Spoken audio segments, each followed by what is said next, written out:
Welcome, everyone. Thank you so much for joining us. I'm Paula Davis, the Vice President of Client Experience at True North Advisors, and I'll be your host today for the tax edition of our Masterclass webinar series.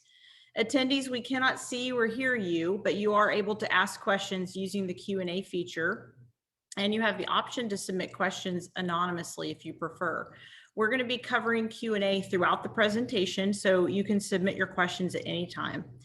We are incredibly honored to have the esteemed Marvin Blum with us today, who will be presenting on the topic of year-end estate and tax planning.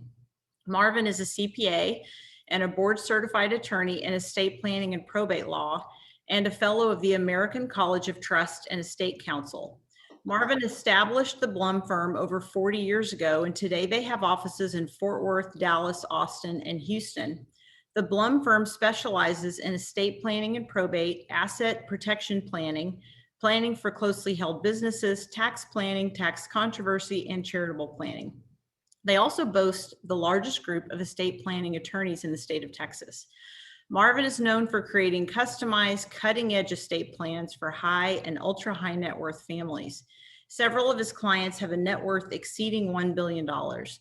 Marvin has received numerous local and national accolades over the years for his achievements, and twice he has had the unique privilege of asking Warren Buffett questions at Berkshire Hathaway annual meetings, which we think is super cool. Marvin graduated with honors from the University of Texas, where he also later received his law degree. Marvin lives in Fort Worth with his wife, where he's actively involved in serving his community. Welcome, Marvin, and thank you so much for spending some of your time with us today. Well, I'm honored to be here, Paula. Thank you very much for that kind introduction. And I've been friends with Scott Wood for a long time now, and so it's a real pleasure to connect with you guys at True North today. Well, thank you. We are really excited to be here. So let's start by talking about the political landscape. What tax legislation is currently pending? Wow, a lot. Let me tell you, Congress has been very busy making sausage. And that's kind of how this works. When new laws are created, you have a group of people go off into some dark room and lock the door, and they start putting together this sausage, and you never know what they're going to throw into there. And then they emerge with, thousands of pages of documents that then get voted on. There are two bills that are currently the hot topic right now. And if you follow the news, you're hearing about them all the time. The first of these bills is a $1.2 trillion infrastructure bill. That bill is mainly for roads and bridges. It's just what it sounds like, infrastructure, and it's legit. It's roads and bridges.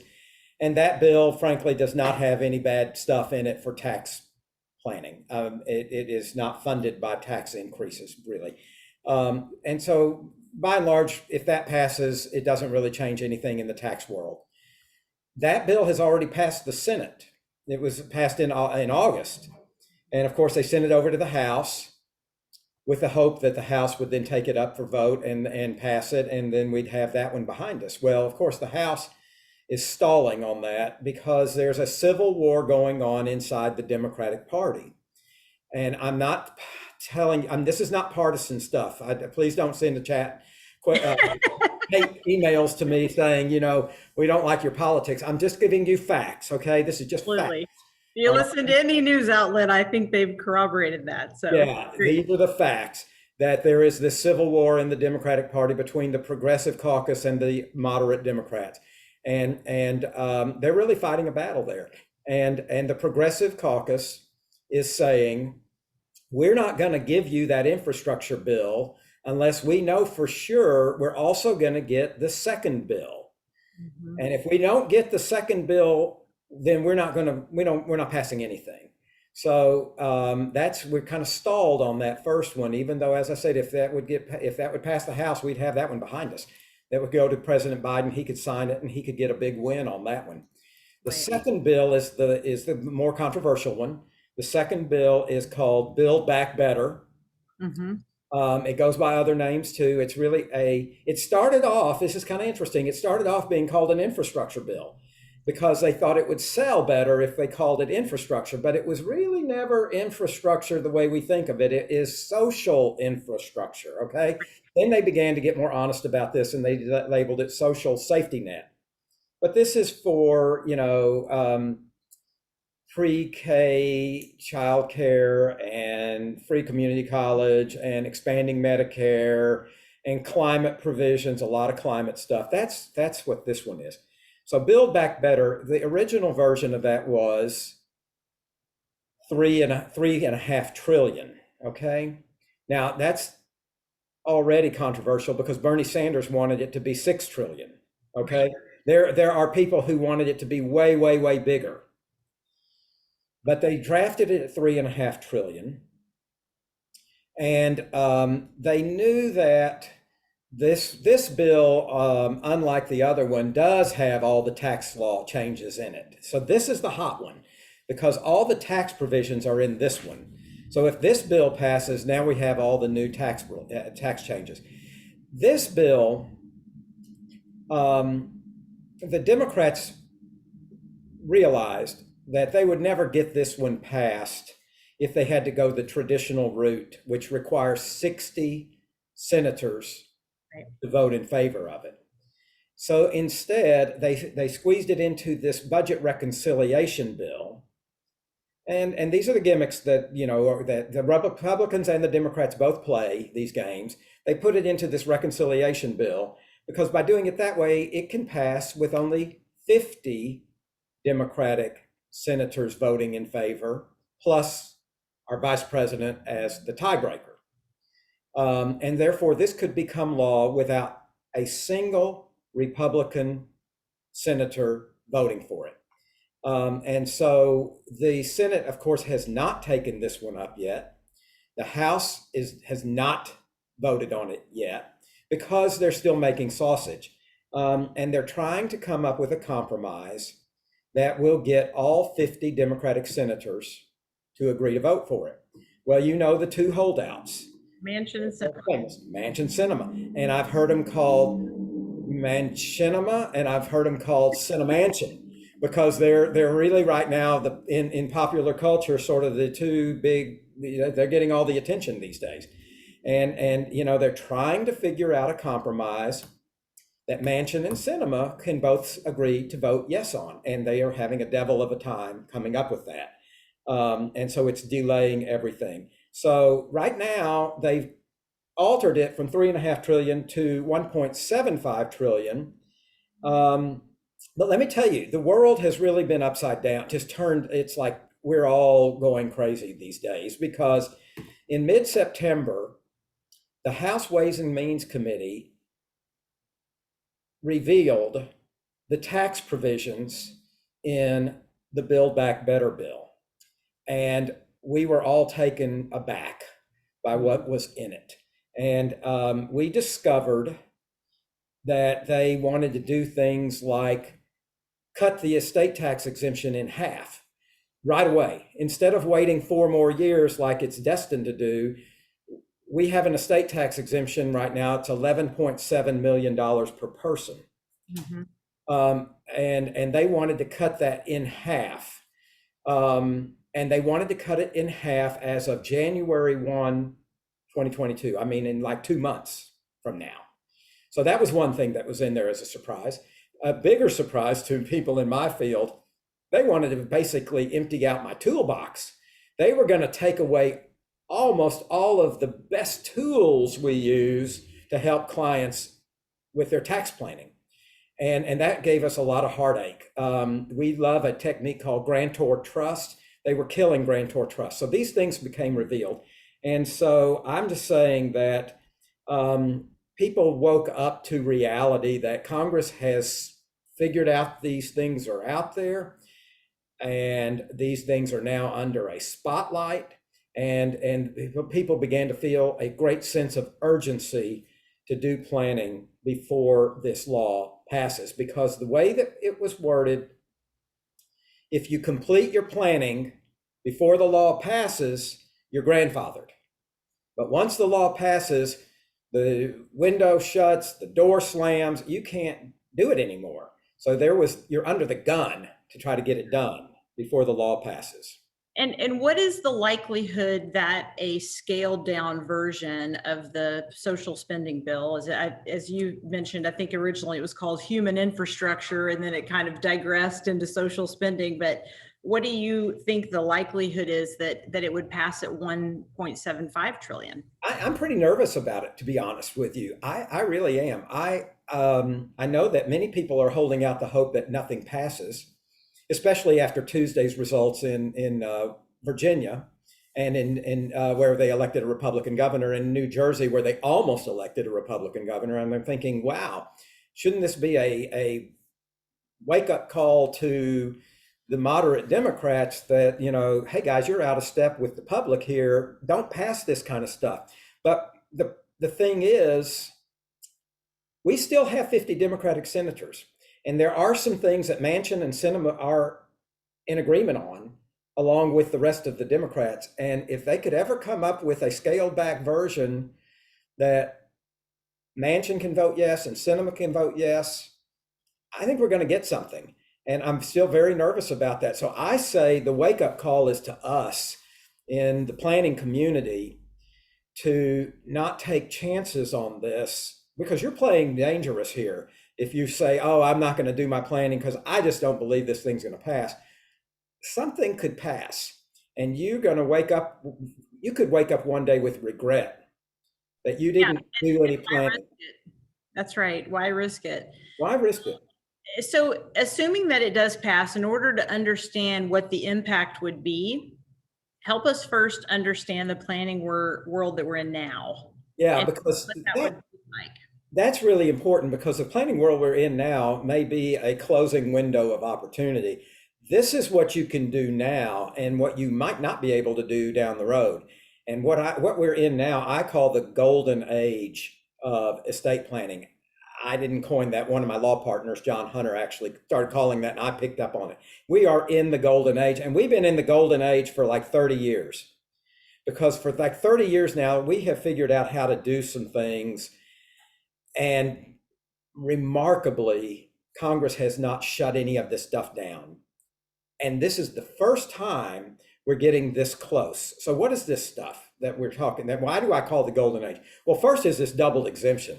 I mean, I grew up in an era where estate tax exemptions were $60,000, then it were $600,000, then it was $1 million.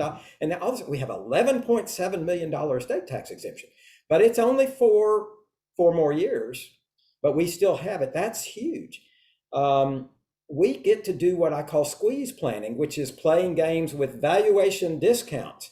If you take your assets and you transfer them to like a family limited partnership, and you put the right provisions into that partnership agreement, when you hire an appraiser to say, hey, what are my partnership units worth?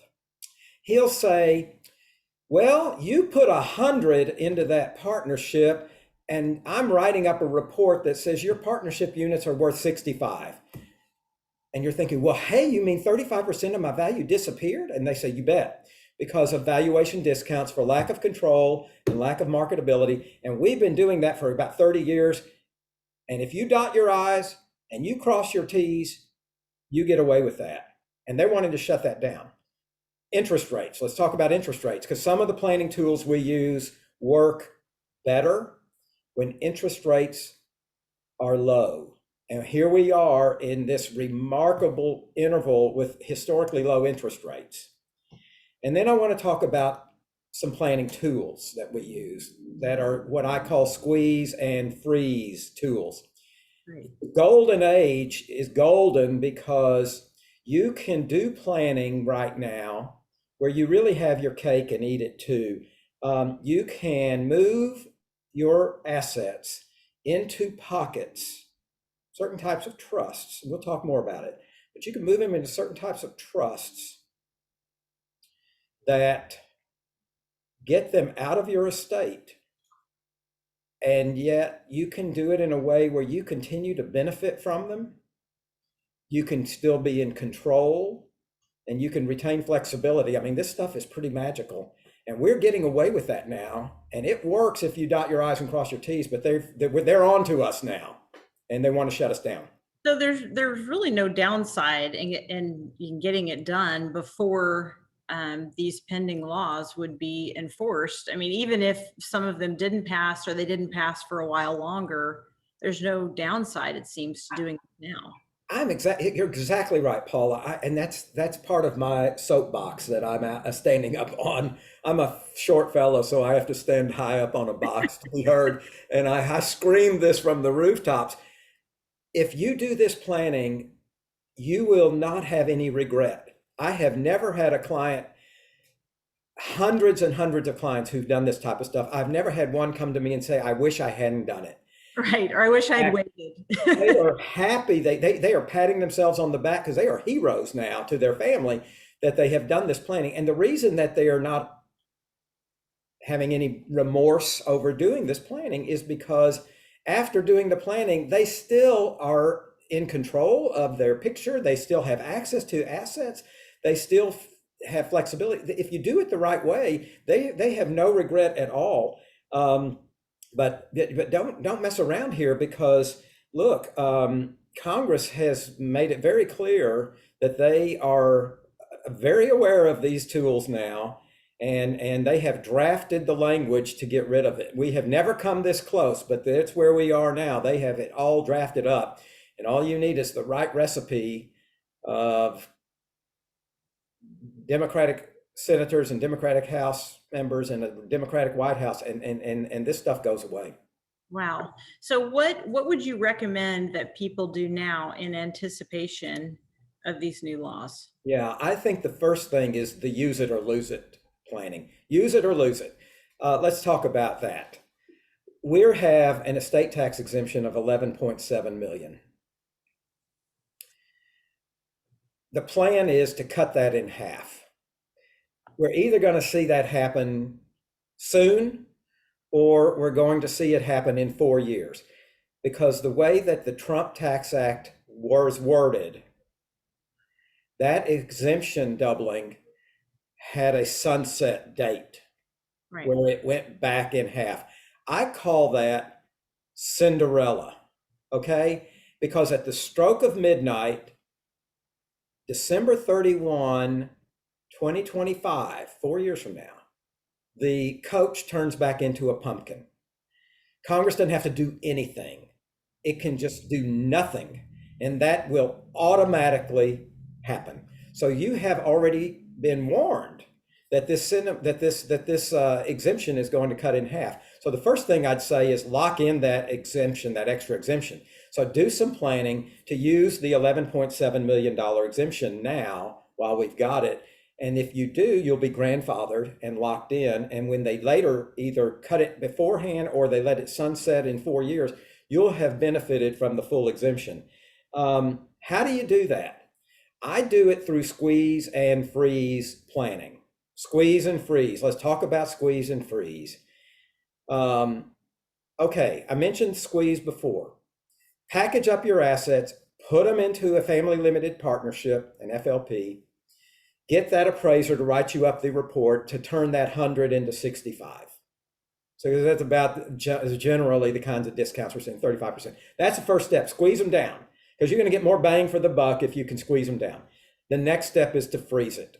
Don't stop with the squeeze. You got to lock in the squeeze. The next step is freeze. How do you freeze it? Here's what you do. This is where you start first making some gifts to certain trusts. And if you've given it all away, everything, if you've given away your full exemption, you've given away your full 11.7 million, and you still have assets left in your pocket, go further. You can't make more gifts without paying gift tax, but what you can do is you can sell some of these assets to trusts and carry a note. These are called freeze sales. So you do freeze gifts, and then you do freeze sales. What are these trusts? Let's talk about four of them. First one, defective grantor trust, sometimes called intentionally defective grantor trust, sometimes pronounced as a I dig it or as an idjit. All the same animal. I love these. We've loved them for decades. This is a deal where you create a trust for the benefit of your kids. You put into the document a provision that is called a defect. That defect causes the income of that trust to still be taxed back to you, the grantor. That's a good thing because you've now supercharged your gift. If you made a gift to that trust of $10 million, and that $10 million is now sitting over in a trust, and when that $10 million generates income, instead of making the trust write a check to pay the income tax, you pay it personally. And the IRS has acquiesced that you're paying that income tax is not deemed to be a gift. Wow, that's remarkable. So you can pay the income tax on that trust's income by making it a grantor trust, an intentionally defective grantor trust. You can make it where that you're paying the income tax, so the trust is now growing faster because it doesn't have to pay its own income tax. So you've done more gifting, you've moved more value down to the next generation. So that's the dig it.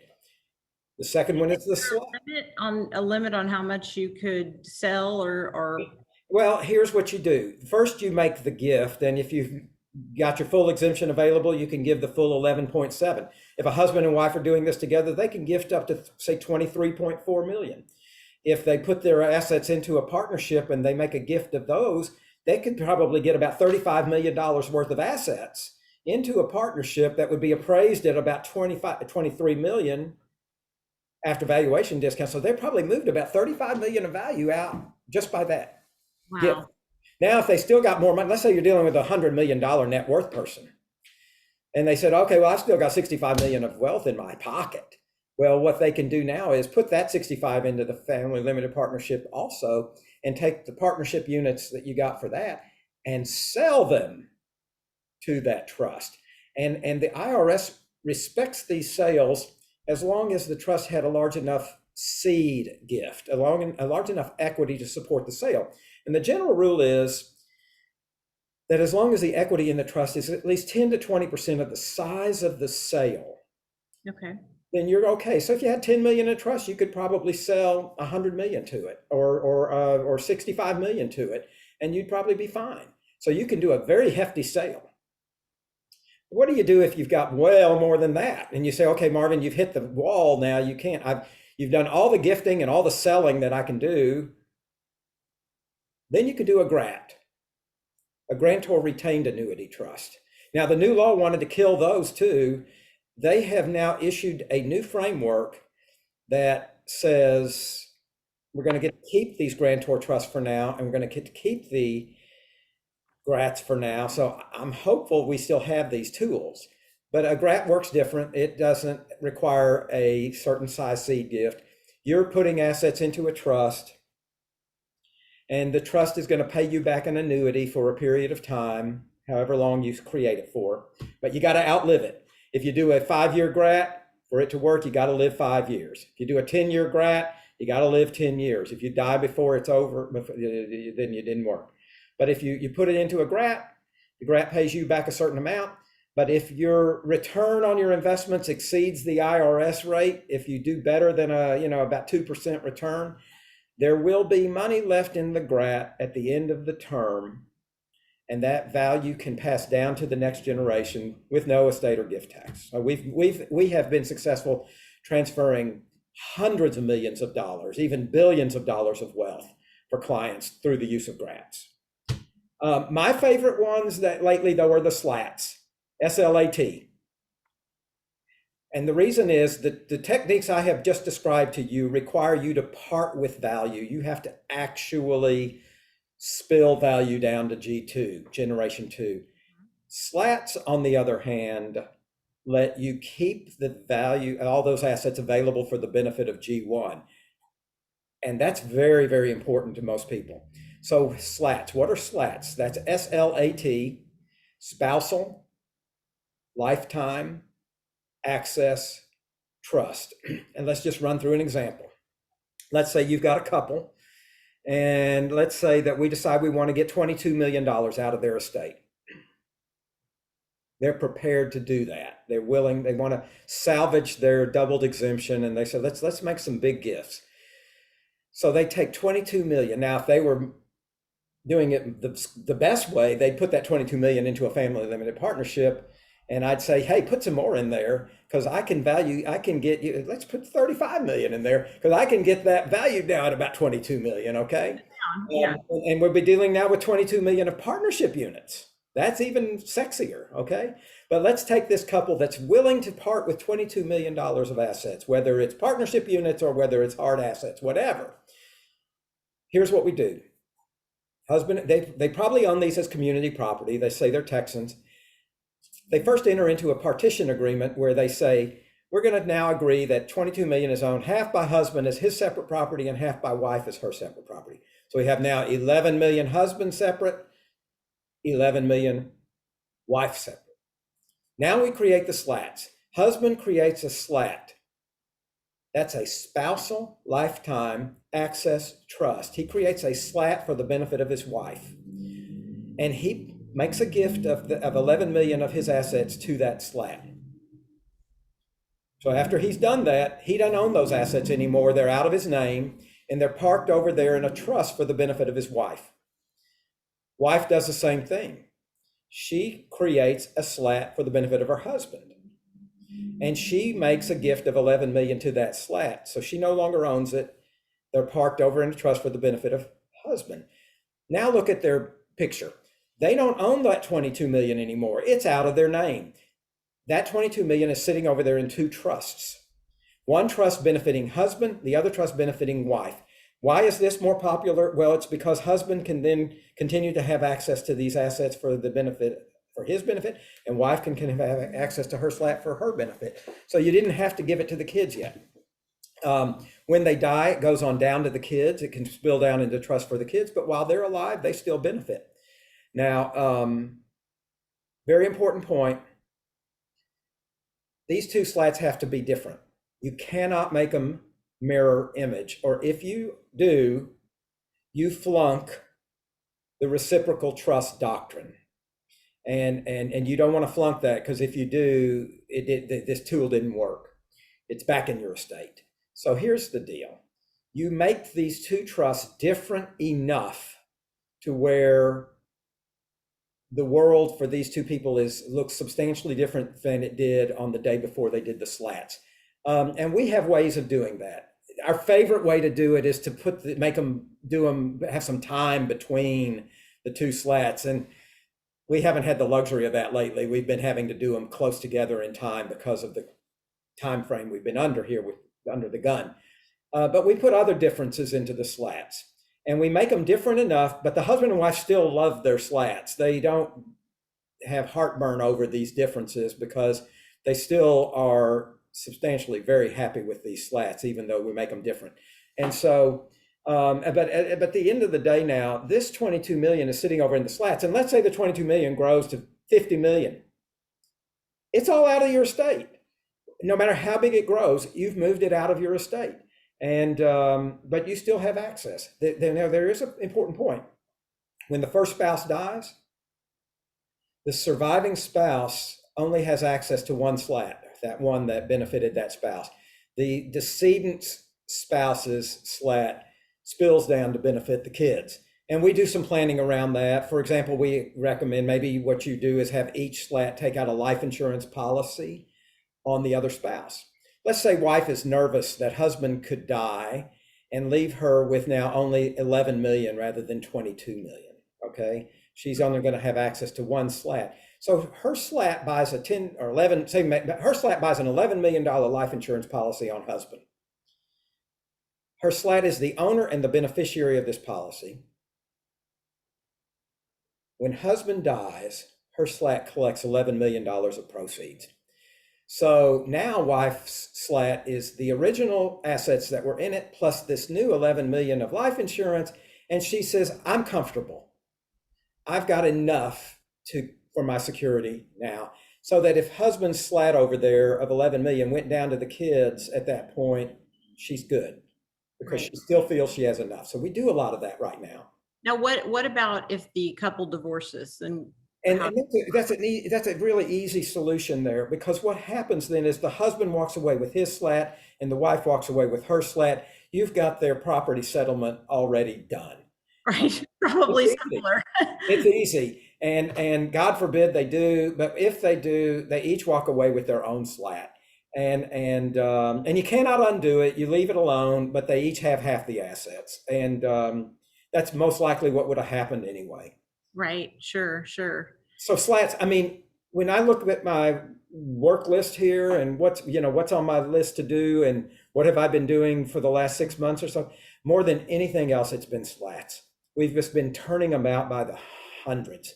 Now, do you This is the always playbook do a too. slat on both spouses? Like, what if you only set up a slat on one spouse? I mean, I would think that wouldn't be advisable because then the remaining assets would be split if there was a divorce, and then the other spouse would take their slat. Yeah, you get into funny planning. You can do that. And we do have clients who do only one slat. And that works to save the exemption of the one who did it. And if the other spouse didn't do a slat, then when the exemption sunsets in half, the other spouse is going to lose half their exemption. Right. Unless they do another tool to save it, like give money to their kids' trust or something. So most people, when they do the slats, they do two, but you can very well do one. And you do want to be careful that if there's a divorce that you haven't really altered the big, have a big surprise outcome there. Sure. I want to mention one other trust though, that I haven't talked. I've talked about the Digit, and I've talked about the Grat, and I've talked about the Slat, and these are all wonderful freeze tools. These are great freeze trusts. And by the way, the government wanted to get rid of all of them in the new law, but like I said, so far right now they have pulled that language out. In the new framework, they've pulled that language out, so I think we may be still okay here. There's a fourth one I love. I call it the 678 trust. It also goes by another name, BDT. BDT like Boyd, David, Tom. BDT stands for Beneficiary Defective Trust.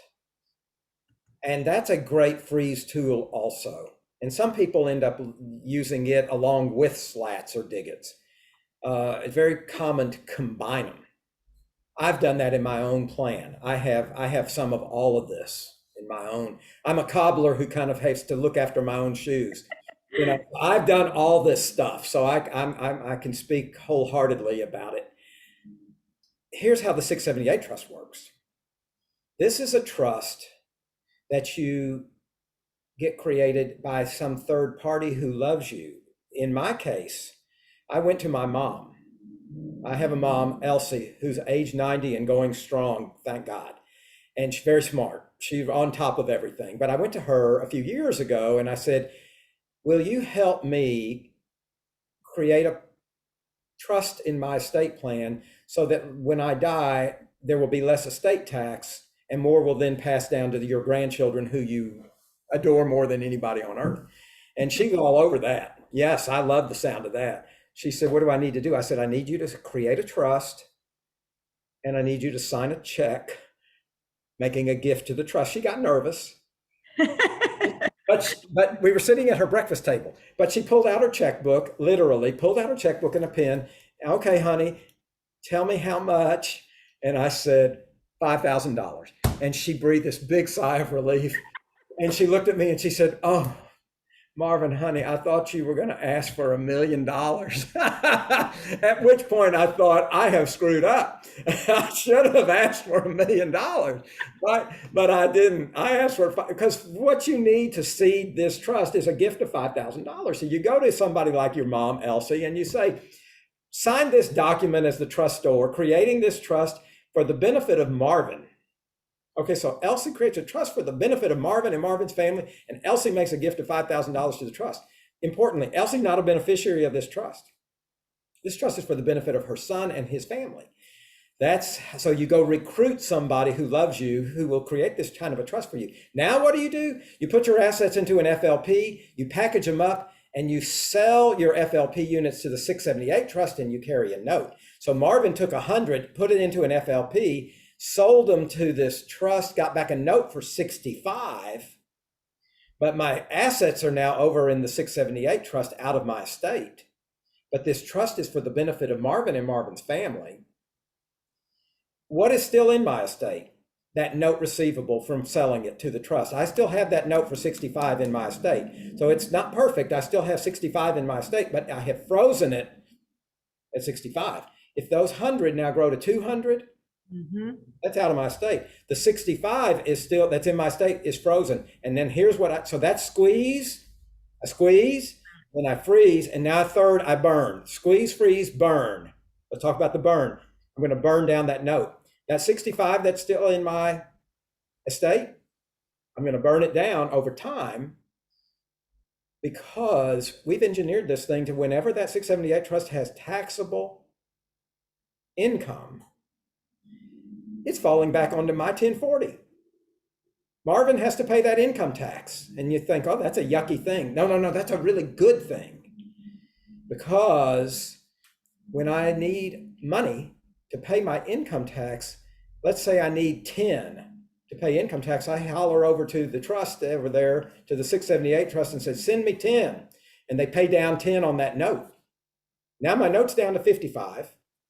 I take the 10 and I pay my income tax. Oh, that's fantastic. Yeah, the next year I do the same thing. And after about 6.5 years, I have now burned down that note to zero. I die, I have nothing in my estate. It's all over in the 678 trust. And then you say, okay, Marvin, you've paid off the note. How do you live? Well, I'm a beneficiary of that trust. I can get distributions from the trust. And guess what? I'm also trustee of that trust. I can get distributions for my needs. I can live fine and dandy. So there you go. I mean, now, again, IRS hates it, but we have done hundreds of them. We have, every time we've done them, we've told the government everything we've done. We report all this on gift tax returns. I've gotten no pushback, and the government has figured out this stuff works. And that's why Biden and the Democrats are trying to close it down, because they do not like it. And they're saying, Congress, please pass a law to close it down. And that's what's in here. There is a law in here to close it down, but they grandfather anybody who's already done it. So I'm getting lots of questions coming in. So do you consider some of these tools, SLATs, 678 trusts in particular, aggressive enough strategies that they're going to invite more challenge or scrutiny by the government in the future? I mean, even if you did it before and it was grandfathered in. You know, I really don't lose any sleep on that, because the government is acknowledging that this stuff works. That's why they're trying to shut it down with a new law. And that's why they're saying we're going to grandfather you if you did it before. We're going to not disrupt your planning. They're basically throwing up the white flag here and saying, surrender. You guys, if you dot your I's, you cross your T's, you did it right, but we're not going to let you do any more. Got it. And that makes me very comfortable. And again, I've done it hundreds of times. I've told the government every time, every detail. I have had no pushback from the IRS. But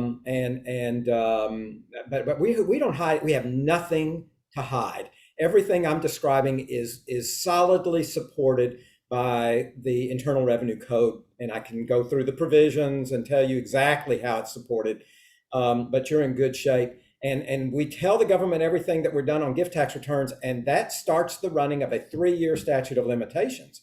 So if the government is going to have heartburn over it, we're giving them a 3-year window to complain. And after 3 years, it's too late. So therefore, that gives me comfort as well. Let's get that clock running and get that 3 years behind us, and then go celebrate. Absolutely. Well, so some of these tools that you're talking about, which could go away if some of this legislation passes, what do you do with estate planning attorneys or firms that are overwhelmed with clients right now, right? Yeah. Because they're so busy and clients have a hard time getting in. Yeah, and that we got very good news last Thursday. I felt like it was manna from heaven coming down.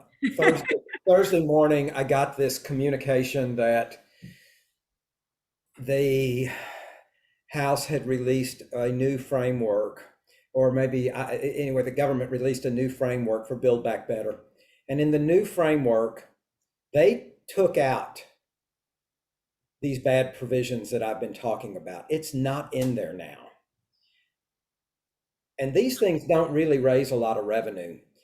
I Hmm. don't think that they will put them back in right now.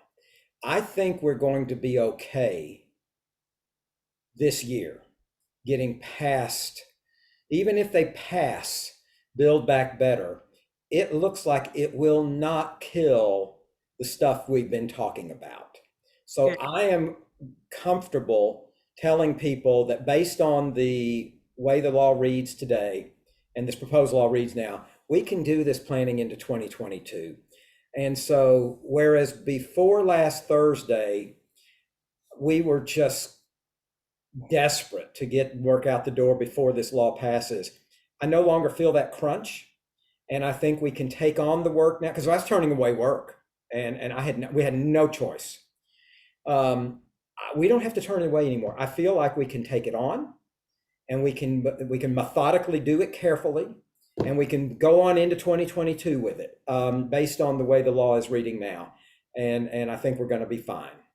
Great. It also, if they, let's say that they couldn't get this social spending bill passed in this calendar year and it pushed into 2022, if some of these provisions were in there and it passed, could they make it retroactive to January 1, or would they have to push it forward? They probably would not make it retroactive. And the reason is that Congress has a pretty good track record of saying we don't want to disrupt the planning that you did under the law that was in effect when you planned. And Okay. all of these provisions that were in there, the ugly provisions that were in there that aren't in there now, they were all worded that they grandfathered the planning that you did before the date of enactment. So as long as you got it done before it was enacted, you Got it. were okay. But the day it got enacted was the death knell. And what's the date of enactment? I feel like the date of enactment is the day that Biden signs it. So here's what it has to pass the House, it has to pass the Senate, and it has to go to Biden's desk and he has to put his name on it.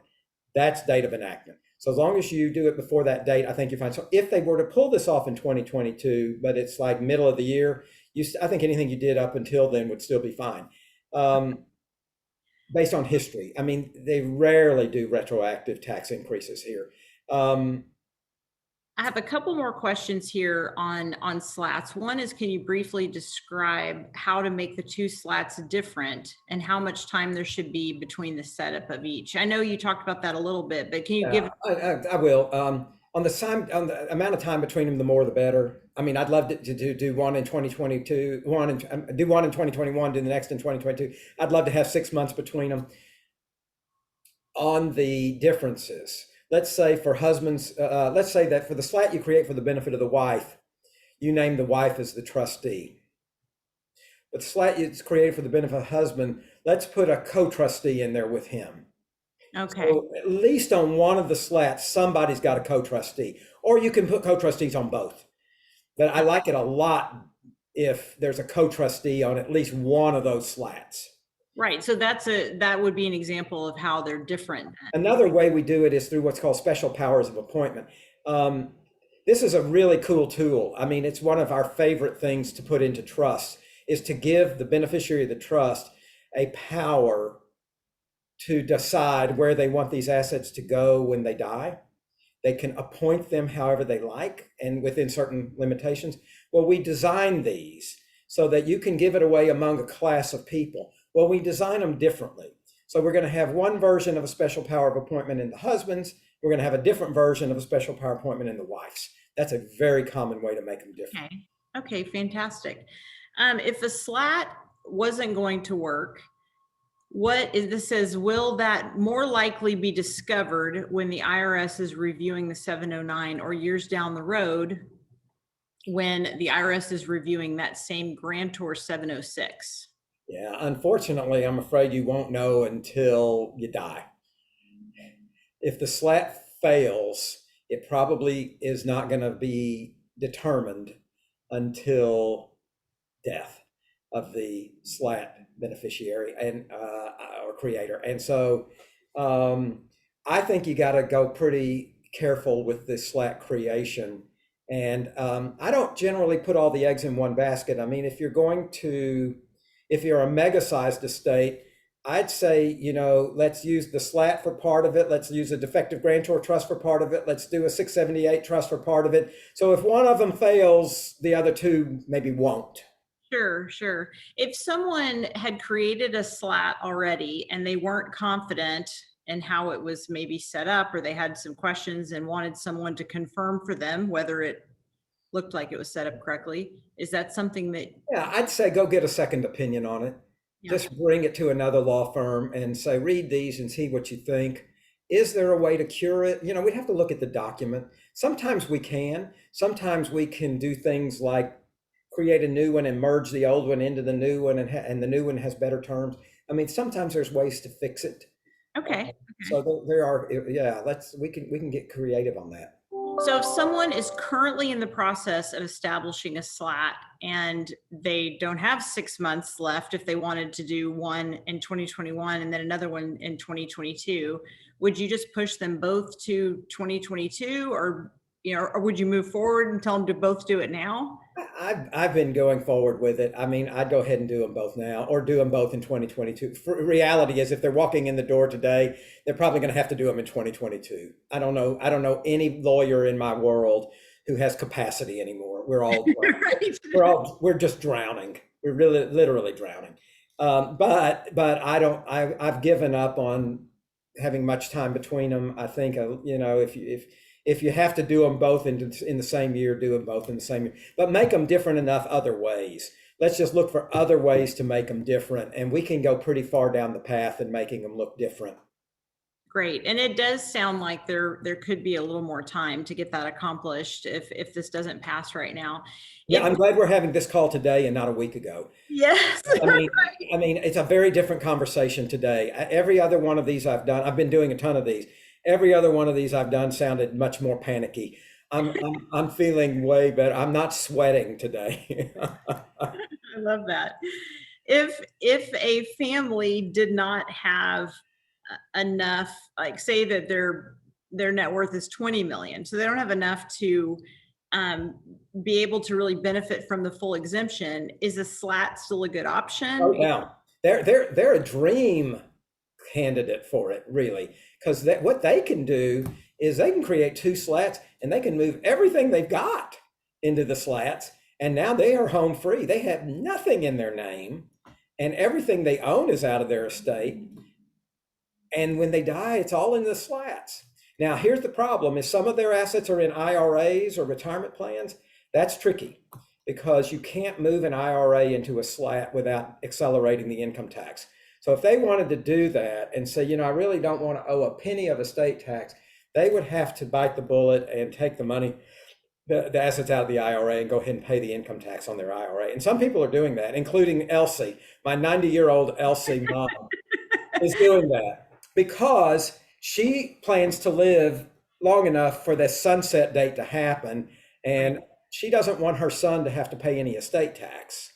And she said, at my age, 90, let's just go ahead and pay the income tax because we're going to owe it anyway. Let's just go ahead and pay it early and move all that into a pocket out of the estate. And then we don't have to worry how much it grows, because she's having some really great success in the stock market. That is her hobby, is the stock market.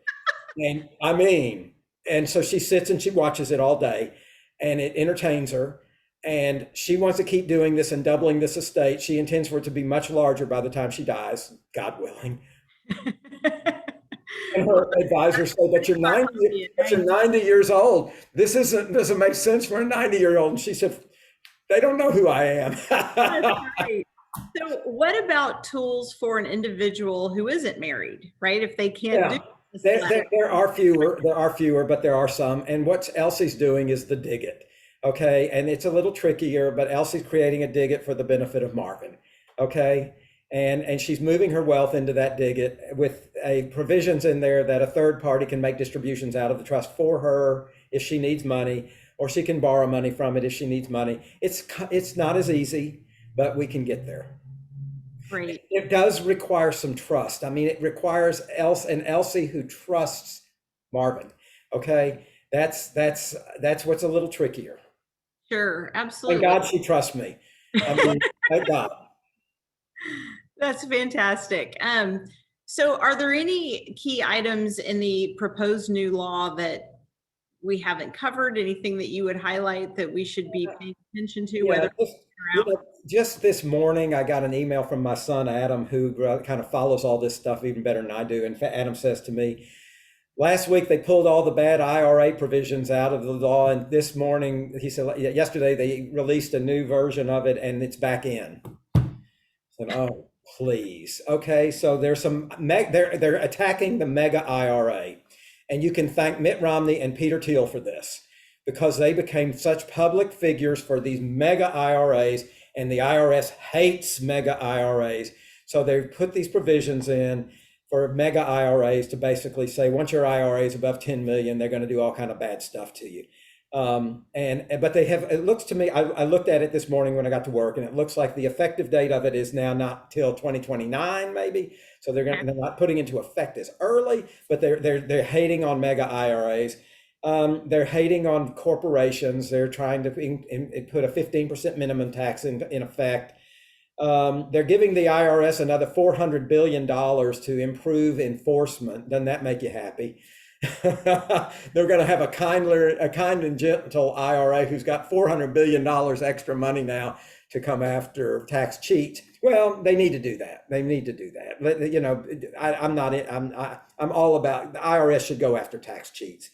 But you know what? There's another thing. There's this 3.8% tax. I've always called it the Obamacare tax. It goes by several names. It's an NII tax, net investment income tax. NII tax. That 3.8 hits almost all of us. Your investment income gets hit. If you have a high income, your net investment income and your capital gains, everything, that you pay an extra 3.8% tax, you know, on your interest income, on your dividend income, on your capital gain income. They're expanding that. They're now saying that extra 3.8 even hits your business income. If you get a K1 from an S corp, or you know, from a business that you're actively involved in, you're going to now pay the extra 3.8%. So there's a lot of other bad stuff in here we haven't talked about. They got to come up with money. They're trying to figure out a way to pay for this infrastructure. I thought it was going to cost zero. Right. But you know what? And let me tell you another game they're playing here, because this is really important. When they lowered it from 3.5 to 1.75, there's gimmicks in this. They are not eliminating programs. They're shortening the duration of a lot of programs. Hoping they get voted back in when they Right. They say, okay, so instead of doing this thing for 10 years, let's just do it for 3. Therefore, we brought down the price tag. But in 3 years from now, they're going to anticipate that you're going to renew it. Sure. It's hard to take it away, right? Once you take it away. So they're really not bringing down the cost. They're just playing games. And Manchin pointed that out. Manchin was onto that and said, look, guys, I see what you're doing here. Wink, wink. You know, So there's some other bad stuff. But thank goodness, one of the bad things that they've been floating out there did not make it into the framework, and that's this new billionaires tax. Gosh, have you been hearing about that? I mean, this is like Elizabeth Warren and Bernie Sanders are like having a heyday here.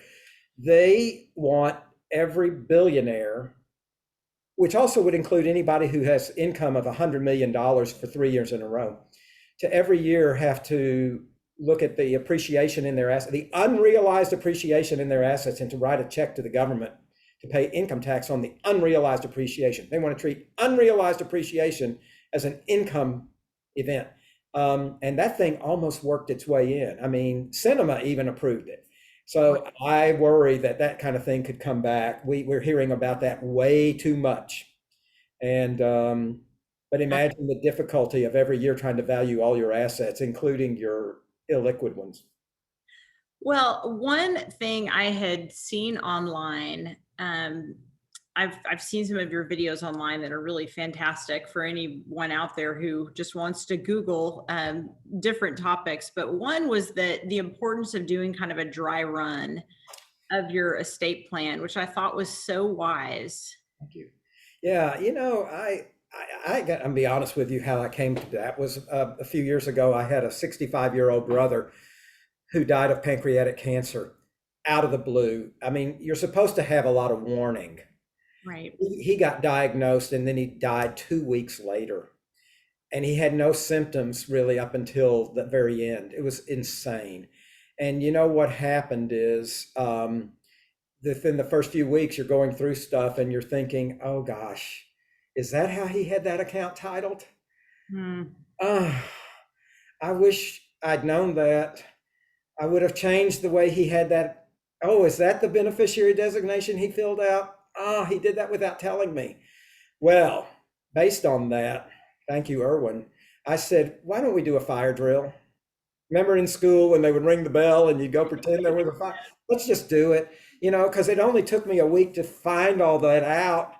So let's do a fire drill and say, pretend you died. What are the things that your family's going to discover within about a week?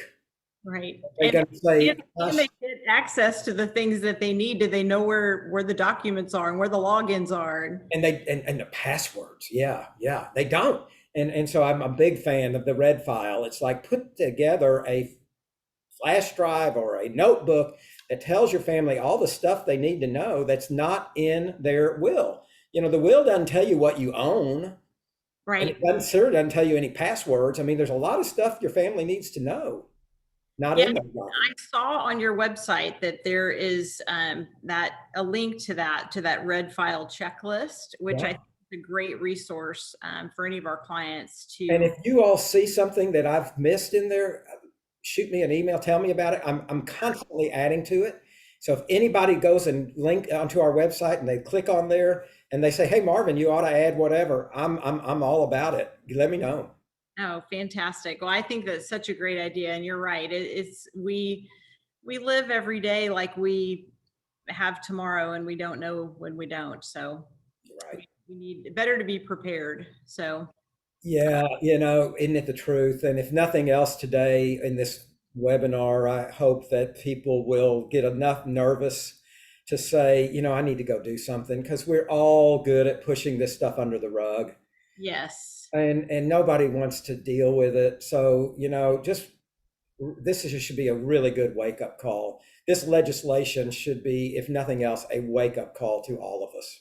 Yes, absolutely. So clients, please reach out to your advisor if there are any things in your estate plan that you feel like are not tied up or you want to do some additional work. We will connect you with an outside professional who can help you if you don't already have one. And the Blum Firm is a great resource for that.